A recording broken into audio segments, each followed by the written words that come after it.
Brett Butler joins us, owner and operator of Alcomy Mobile Mixology. Good to have you here. Thank you for having me. Appreciate you. Thank you for reaching out and wanted to be a part of the team here on Indy Style. So, sure. Where was the nugget, the nucleus for the idea for this? So it started in Los Angeles. I was out there for about 10 years as an actor, writer. I was working with an incredible mixologist. He calls himself a cocktail chef. His name is Matthew Bianconello. Mm-hmm.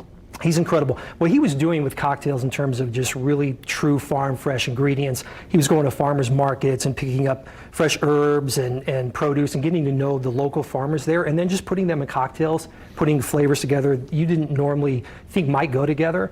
So I moved back here 3 years ago, brought my business Alcomy with me to do just that, and maybe kind of enlighten some people in Indianapolis as to just, what a cocktail could be. Well, let's get started on the first one. We'll talk more about your philosophy. What's this first one? So this first one is called a Clover Club. So it's a traditional pre-prohibition cocktail. It's got just a few essential ingredients. It has gin, raspberry syrup, egg white, and lemon. And so I'm going to alchemize it up a little bit. We're going to use some fresh herbs, rosemary. Okay. So I'm going to take a good couple sprigs of rosemary. We're just going to slap it. What you do is you kind of wake it up. Okay, sure. Release the essential oils. Okay, it's time to be rosemary. It's time to do your thing. Get up, wake up. Yeah. You want to throw that in there? I already did the egg white, so I wouldn't screw it up. Okay. So the idea is to use the least expensive ingredients first. Sure. Okay. Right. So you don't screw up good alcohol. Right. Oh, okay. That makes perfect sense. Right. And the egg white provides some froth. Exactly. So what the egg white does is it adds a little bit of froth, a little bit of texture and complexity to the cocktail, and makes it a little bit lighter and truly just emulsifies all the ingredients. Okay. You don't have to do it, but it really tastes amazing when you do it right. Mm-hmm. So we're going to take that. This is a raspberry hibiscus honey syrup that I make, homemade. Okay. So we're going to take about an ounce of that. Are those going to be headed to market? Yes. So you can actually find my cocktail elixirs on marketwagon.com. You could look at the Thursday market and just look for Alcomy elixirs. Just in time for the weekend. I have like 8 or 9 flavors on there. You can always purchase non-alcoholic, farm fresh.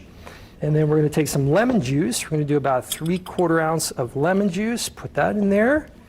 Can't forget the good stuff. Love Hard Truth. I know you've had these guys on. They make an amazing gin.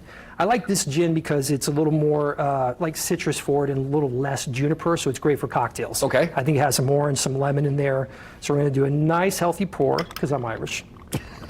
2 ounces. We're all Irish these days. We're all Irish. Right? We are all Irish these days. Yeah, exactly. That's what 6 months ago. So I think once we have everything in there, then you're going to do what you call a dry shake. In mixology terms, that just means that it's no ice. Okay. So you really want to do is just really incorporating the ingredients. Yeah, incorporate all the ingredients, shake it up, emulsify it. No dilution. Exactly. Then you're going to add your ice. Some ice in there. Do what you call a wet shake. There. Shake it up even more. There you can hear. Music to our ears. People have joked on here that I want that to be my ringtone, but then I never answer my phone because I just or I'd be mad that there really isn't a cocktail coming, just somebody calling me. It's perpetual happy hour, so yeah, I can't be disturbed. Okay, so then we're going to take our glass, put it right over here, move this, and it should be nice and frothy. Yeah. There you go. And then we're going to garnish it. That's got Amber's color on it. I'm sorry? That's got Amber's color on it. It does, yeah. She's wearing that color today. So I do a lot of dehydrated fruits. This is dehydrated blood orange. Just going to kind of rest that right in there.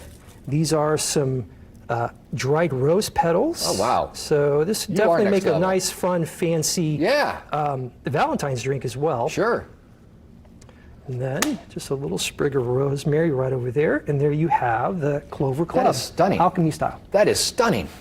Thank you. That's great. Okay, and you caught my attention. I get a lot of email, and I ignore a lot of email, but yours caught attention because you claimed on it to make the best old-fashioned that I will have ever had. It's a pretty bold statement. Yeah, well, I know, because gutsy, people that have old-fashioned swear by them. They're like, okay, really? All right, well, let's see. And an old-fashioned is sort of a drink that people use as a sort of a measuring stick for the establishment they're at or who is making the drink. Like, I agree. They'll use that as the standard bearer. Yes.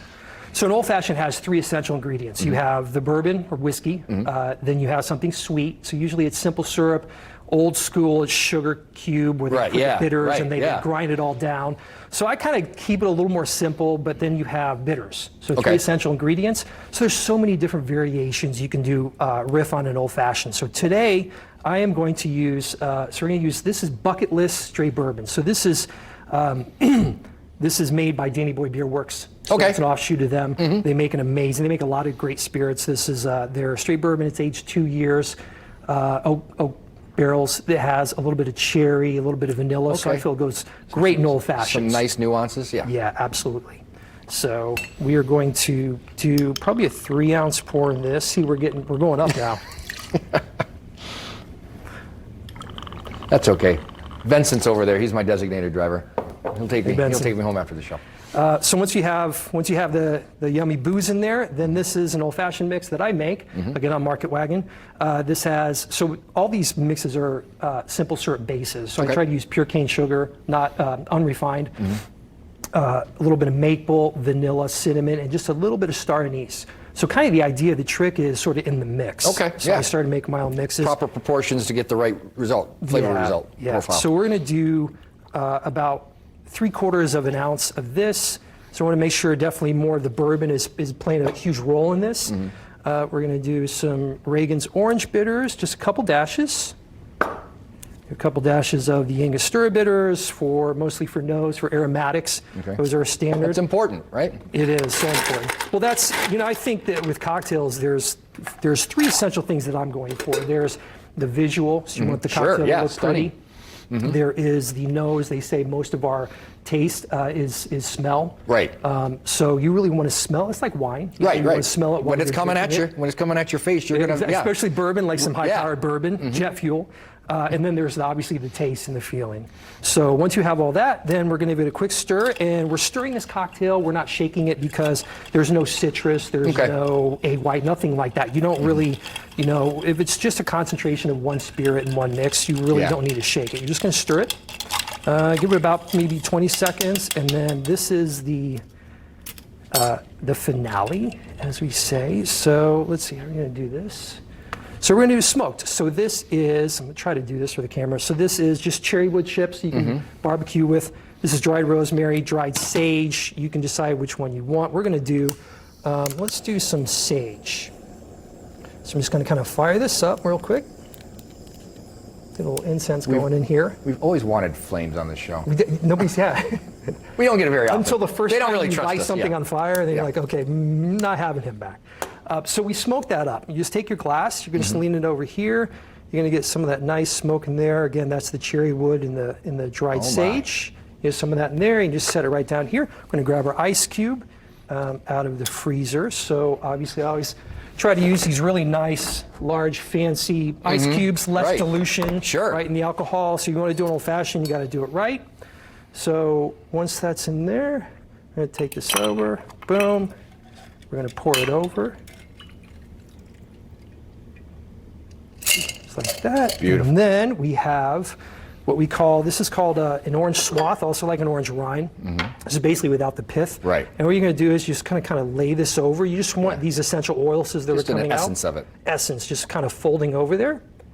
A little like that. And then would not be complete without some yummy Luxardo cherries. Nice. And there you have oh my a gosh. smoked old-fashioned. That is beautiful. Alcomy style. I wish we had more time. The Alcomy, ALCOMY experience.com. We'll put the link on indystyle.tv. Thank you for reaching out. He does mocktails too. Look for him on Market Wagon. Look for him on Facebook, all that stuff. Thank you so much. My pleasure. Thank you for Thanks sharing for your having passion. me. Amber, Absolutely. we'll save this one for you.